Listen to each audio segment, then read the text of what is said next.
Hello and welcome back to my channel where today we're going to be ranking each and every season of both Avatar The Last Airbender and The Legend of Korra. So we got 3 seasons of Avatar The Last Airbender, we got 4 seasons of Korra, and we got a little tier list here, just a simple S, A, B, C, and D. I'm going to try to be... See, it's tough, right? Because this is going to heavily favor one show over the other, obviously. I'm going to try to be a little bit more critical, and I might try to be a little bit more kind of tough with Avatar because it is my favorite show of all time. And so, like, I don't want it to be super simple and just throw every single season up into the S tier. But I mean, we'll see how it goes. Maybe I will, maybe I won't. I'm gonna play it by the ear, and we'll kind of see when I get there. But if I'm going off of the list at the bottom here, that means I'm starting off with book 3, Fire, and I mean that has to be just an easy S tier. If there is one that is without a shadow of a doubt going into the S tier, it is book 3. I mean, talk about a cinematic masterpiece, right?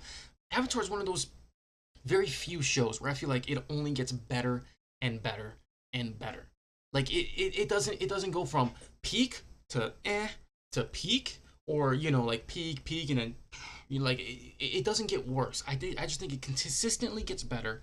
I think the season finales consistently get better. I think the character arcs are all fantastic, and that's when they really come to a head in book 3. I mean, Zuko's character arc, one of the greatest character arcs you will ever witness. Iroh just being there from episode 1 to where he's at in episode 3. It's less of an arc because he was always kind of great, but even just his character progression is fantastic. His character overall is fantastic. Aang's arc, going from the boy in the iceberg to Avatar Aang, phenomenal. Even like Katara and Sokka, who maybe go a little bit more under the radar in terms of their arcs, like they really grow and mature in so many different ways, and you see that all come to a head in book 3. You see that all play itself out, and it is just beautiful. On top of like Sozin's comet, like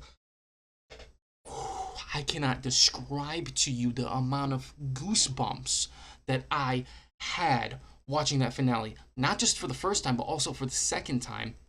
I've seen the show twice now, and it was actually on the second rewatch, or on my first rewatch, my second time watching it, that I really like proclaimed it as my favorite show of all time. When I first watched it for the very first time, I thought it was great, but I was like, not my favorite. Still great. I still had it probably top 10, but I didn't have it as number 1. My first rewatch, I don't know what it was. It just hits so different, and it really became my number 1 favorite show of all time. And book 3, I think, just encapsulates why. From the character arcs to the finale to just everything that happens in that season, it is just perfect. So perfect. So that's going S tier easily for me. Next on the list, we've got Korra Book 1 Air. Oh, you see, I already have my mind made up about 2 specific seasons of Korra, and that's seasons 2 and 3. 1 and 4, I'm kind of on the fence about, but it's not an S. It's also not a D, because I don't think any of these seasons go into the D tier. I think with book 1, I think it's between a B and a C for me. I wouldn't put it as far as A because I think there are elements of it that really I don't enjoy, and that is, 1 is Amon being able to take people's bending away. 2 is him being able to bloodbend without a full moon, right? Because in Avatar, we established that it was only during a full moon that the waterbenders could do it, under specific circumstances, and they kind of broke that right away in Korra, which, like, okay, yeah, I get it, the natural progression, and then, like, it kind of just went from there, but I just thought it was a little much, and I thought it was kind of, not disrespecting the OG show, but kind of just like, what are we doing? So I didn't really like that. I do think that Amon, though, as like a villain, is great. I think he's really scary. I think the whole bending versus non-bending kind of animosity is in a sense pretty realistic. I think that was great. There are a lot of parts of season 1 that I really like. I like that Korra's starts off a little bit hot-headed, and that she's kind of introduced into this new world, and that there's new things and environments going on. I like Mako and Bolin and the whole pro bending thing. I think that's pretty cool. I don't like Mako as much. Mako, I think, definitely comes into his own in the later seasons, but he's still a pretty cool character. Like Bolin, Asami's pretty cool. Like, there are good elements of season 1, but again, like, I don't like the whole Amon bloodbending thing. I don't like that he can take people's bending away, because that was the whole climax of the first show, right? Was Aang taking Ozai's bending away. I don't like how Korra was, like, always losing. It didn't really feel like she won very many fights. You know what I'm saying? Like, she got her butt handed to her by equalists and like the non-bender, like the chi blockers. Amon kicked her butt. Amon took her bending away. Like that was crazy. And I think, like, you can't do that as the Avatar. You know, like how are you gonna let him take your bending away? But then Aang shows up and restores it, which is great. I think I'll go B. I think I'll go B. I do. There are some things that I don't like about the first season, but I do think that there are some good elements, and I think overall it is a good season. I don't think it's great though. I don't think it's great, and I don't think it's good enough to get to the A tier. But I think B tier is solid because it's good. I'd probably give it overall like a 6.5, 7 out of 10. It's fun, it's enjoyable. There are some things that I don't love about it, but it's not the end of the world. Is I think where I'm going with that. And then next we've got book 2, Spirits. This is the one where that I didn't like as much as the other 3 seasons. Sorry, I was looking at the 2 remaining. I think this is my least favorite season of Korra, and I think I'm tempted to put it in D tier, but I think I'm gonna go C. But D tier is honestly tempting. I think the only thing that puts it up, honestly, is I really did enjoy learning about like Avatar One and the whole backstory. I thought that was really cool. But this season, man, there are so many parts of it that I didn't like. Like I didn't like Korra just like going onto Unalak's side and kind of I get it from a perspective of yes, you know, your dad and Tenzin, they have been like kind of keeping you sheltered your entire life. I get that she kind of looked at Unalak as somebody who was letting her kind of do what she wanted in the sense that like not restricting her, you know, and like encouraging her to really like learn more about being an avatar and whatnot. But I thought that was like kind of stupid of her to just go to him. Uh, that's for one. I mean, I liked the Vatu and the Rava story kind of.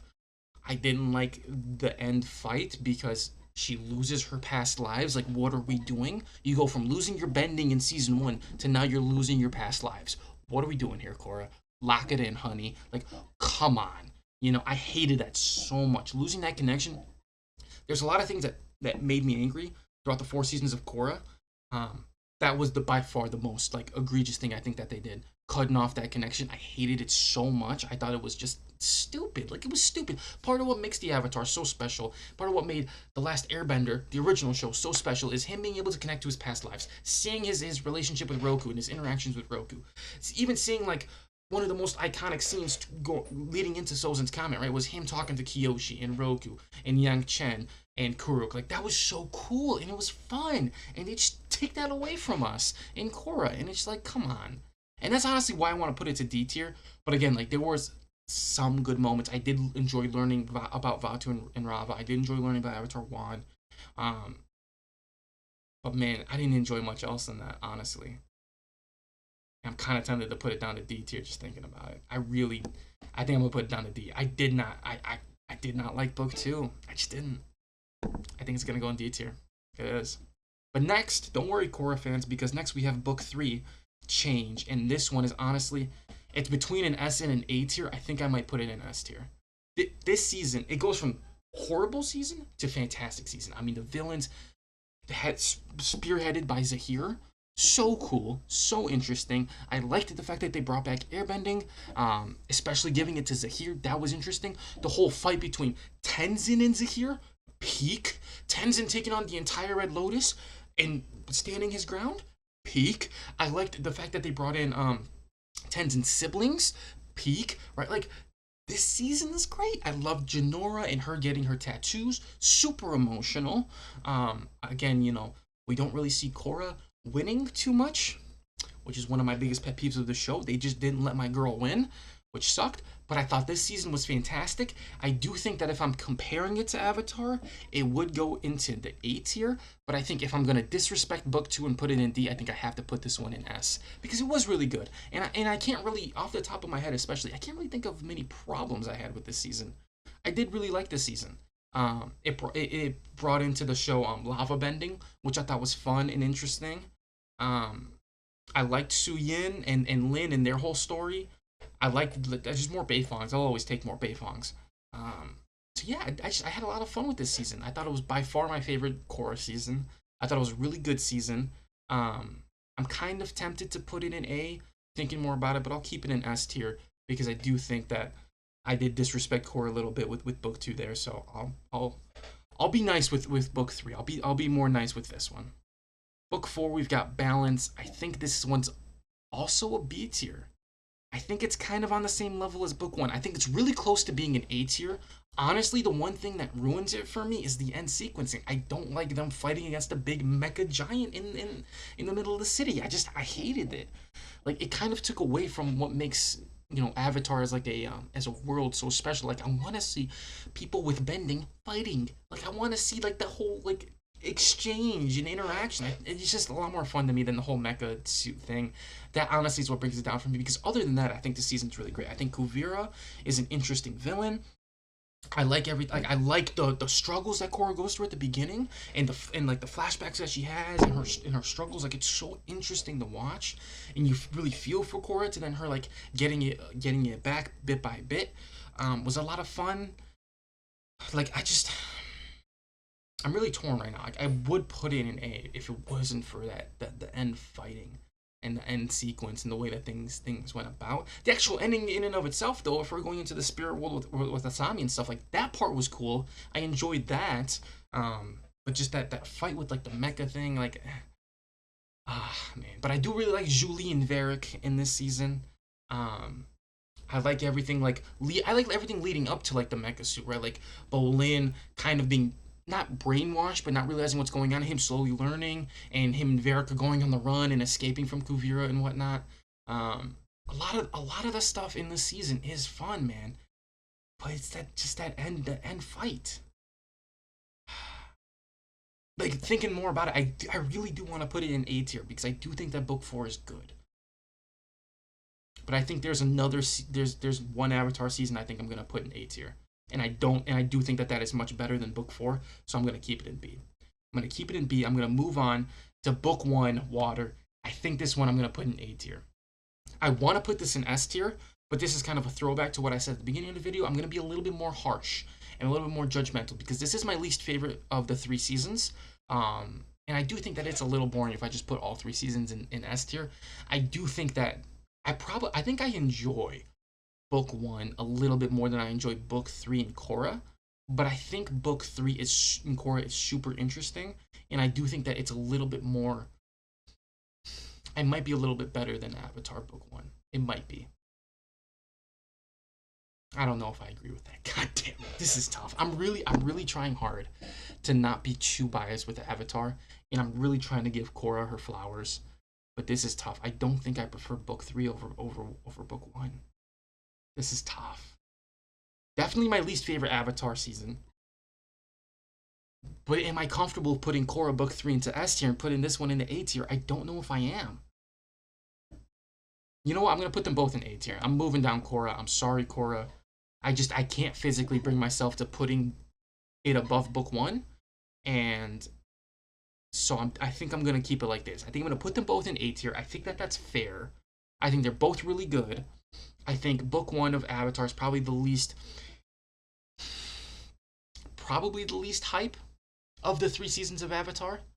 I do think that Zahir and everything that happens with him like puts book three of Korra kind of on par with it. I do think that like it does have the worst episode in the original Avatar series as well. And I do think like the season finale is hype, but it's my least favorite season finale of the three Avatar seasons as well. And I really like the Korra 3 season finale. So I do think that they're on the same level, and I'm going to put them both in the A tier. I think that's fair. And then next we've got Book 2 Earth. I'm putting this one in S tier. Oh, S tier. Yeah, I do think I like Book 2 a little bit more than Book 1, and the point of difference is Toph. I mean, the introduction of one of the most goated characters in the Atla universe. Like, Toph is just goated. Like, so goated. And even like Suki too, like not the introduction of Suki, but like her being more involved and everything like that was a lot of fun. I love Suki. Probably has the most emotional episodes throughout both series in Appa's Lost Days and the Tales of Ba Sing Se. Like book 2 is so good. I feel like the finale is also slept on a bit. I feel like people don't really talk about the finale. I love the finale. Everything that happens in like the Crystal Caves and whatnot. I really like the fight between Katara, Aang versus Zuko and Azula. There we go. Zuko and Azula. I like the whole, even like the Dai Li and everything going on with the Dai Li and Iroh talking to Zuko about like you like, what are you gonna do now when they are down and he finds Appa? Like I think the season is so good. There's so many great things about it. I think it just expands on season one and makes it better and better. Because season one, I like, I'm putting it down at A tier and it's my least favorite. It's a 9 out of 10. Like how I think book three is a 9 out of 10, and then I think this season of Avatar is a 10 out of 10. I think book three is a 10 out of 10. But yeah, like the introduction of Azula and Ty Lee and May is also peak. Like I love this season so much. Even though I love book three more, like I do think that I feel like the season gets slept on a little bit. I don't know if people talk about it as much, and I think that there's people that are gonna put book one above book two. I love book two. I think it's so goaded. I don't know if that's like if that's common. I don't know if more people like book two or one. I like book two more. I think it's goaded. I love Toph. I love Azula and her crew. I love the Dai Li and everything that goes on. I just think it's fantastic. And I think that leads me to the end of my list. I mean, we've got book three and two of Avatar: The Last Airbender in S tier. I got book one of Avatar and book three of Korra in A tier. I've got book one and book four of Korra in B tier. Nothing in C tier. And then I've got book two of Korra in D tier. So, I mean, overall, if you guys wanted to know, I'd probably give Avatar overall 10 out of 10. Obviously, I've already said it's my favorite show of all time. I'd give Korra like a 7.5 out of 10. I think it's good. I think it's enjoyable. But I just think that it does have some issues along the way in each season. But yeah, this is my tier list of all the seasons. Let me know if you agree or disagree. Was I wrong about anything? Would you put book one of Avatar in the S tier? I probably would on another day, but like I said, I'm trying to be as like fair and a little bit more tough with the Avatar series, and me being tough is literally having two S tiers and one A tier, because it is my favorite show and I would put it on S tier, but I'm trying to be a little bit more fair. Am I right about Korra? Like, do you like book two of Korra? Do you think book one and book four deserve to be higher? Do you think book three is S tier? Like, let me know what you think, because honestly, this is just how I feel. I know there's gonna be some Korra defenders out there, but I also know there's gonna be some Korra haters. But I'm interested to know what people really think of these individual seasons, because I don't think that I've really heard too many opinions about the seasons, other than I know that book three is usually people's favorites and that they love them. I don't think I've really heard much feedback on book four, or even book one or book two. So I'd be interested to know what you guys think. Let me know.